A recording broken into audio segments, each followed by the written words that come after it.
तो अब हम बात करेंगे उस मेडिकल लाइफस्टाइल डिसऑर्डर के बारे में जिसे हम बोल सकते हैं फ्रोजन शोल्डर। उसे मेडिकल लैंग्वेज में एडहेसिव कैपुसुलाइटिस भी बोला जाता है। इसके सिम्टम्स की अगर हम बात करें तो पेन हो सकता है शोल्डर जॉइंट में, या फिर कुछ तरीके की स्टिफनेस फील हो सकती है। ये जो पेन है ये स्पेसिफिकली वर्स्ट हो जाता है ड्यूरिंग द नाइट और ड्यूरिंग द स्लीपिंग आवर्स में।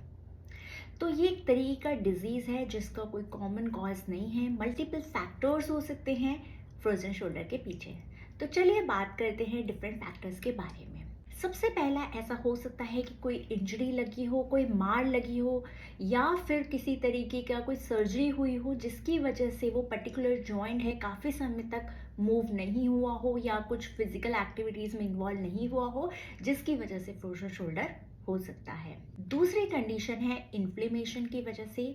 बहुत बार जो जॉइंट होता है शोल्डर जॉइंट, उसके कैप्सूल की लाइनिंग में एक इन्फ्लेमेशन हो जाती है।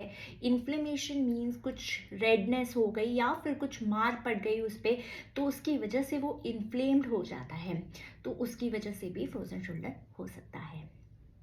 तीसरी इंपॉर्टेंट चीज़ हो सकती है कोई सिस्टमिक कंडीशन की वजह से, जैसे कि पेशेंट जो ऑलरेडी सफ़र कर रहे हैं डायबिटीज़ से, हाइपरटेंशन से, थायराइड से, उन लोगों में इसको होने की पॉसिबिलिटी बहुत ज़्यादा हो सकती है। अब मैं आपको बताऊंगी कि फ्रोज़न शोल्डर में कौन से ऐसे फूड आइटम्स आप इनटेक कर सकते हैं जिससे उसको कुछ लेवल तक कंट्रोल किया जा सके।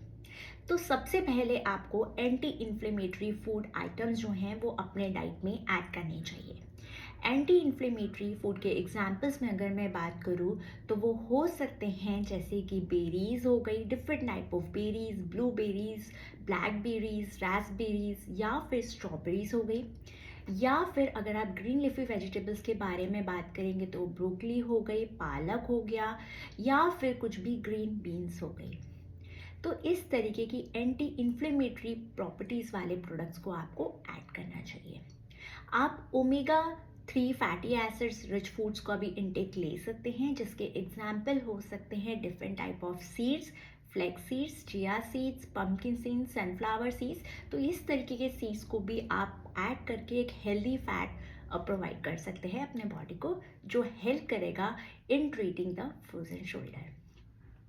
उसके बाद में अगर आपको बताऊं तो प्रोटीन का इंटेक बहुत ज़्यादा होना चाहिए, बिकॉज हम सबको पता है प्रोटीन हेल्प करता है इन टिश्यू रिकवरी में। तो प्रोटीन का इंटेक भी बहुत ज़्यादा इस कंडीशन में होना ज़रूरी है।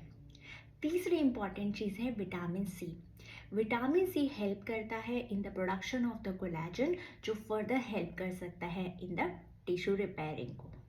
उसके बाद आप हेल्दी फैट ऐड कर सकते हैं, जिसका एग्जाम्पल हो सकते हैं ऑलिव ऑयल, एवोकेडो। तो ये सारी चीज़ों को ऐड करके एक अच्छा पोटेंशियल मिल सकता है जॉइंट को। तो फ्रोजन शोल्डर एक ऐसा इशू है या फिर एक प्रॉब्लम है जिसे सिर्फ डाइट से ठीक नहीं किया जा सकता है। इसमें एक प्रॉपर एक्सरसाइज का इन्वॉल्वमेंट होना बहुत ज़्यादा ज़रूरी है। तो अगर मैं आपको कुछ एग्जांपल्स देना चाहूँ एक्सरसाइज के, तो इट शुड बी कि आपका जो भी जॉइंट है वो कंटिन्यूसली मोबाइल हो, कोई फिजिकल एक्टिविटीज़ में आए, जिसके लिए आप कुछ स्ट्रेचिंग एक्सरसाइज कर सकते हैं, जिसके एग्जाम्पल हो सकते हैं एक्सरसाइजेस जिसमें वॉल क्लाइंब करने की कुछ पॉसिबिलिटी हो। दूसरा हो सकता है पेंडुलम एक्सरसाइजेस।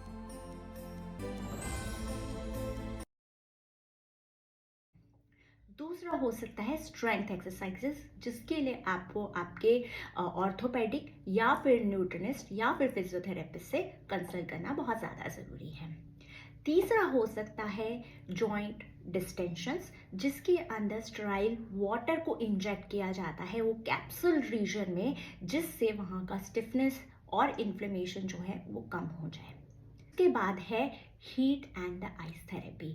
जब भी आप एक्सरसाइज को शुरू कर रहे हैं तो उससे पहले हीट अप्लाई की जाती है, जिससे वहाँ का ब्लड फ्लो जो है वो बढ़ जाए, और एक्सरसाइज के इमीडिएटली बाद आइस को लगाया जाता है, जिससे वहाँ का इन्फ्लेमेशन कम हो जाए।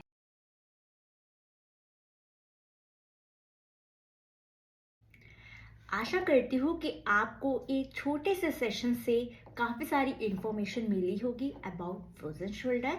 अगर आपको ये सेशन अच्छा लगा है और अगर आप चाहते हैं मेरे नेक्स्ट सेशन के साथ जुड़े रहने के लिए, तो लाइक, शेयर एंड सब्सक्राइब करना ना भूलिए। मिलेंगे नेक्स्ट सेशन में नए टॉपिक के साथ। Thank you.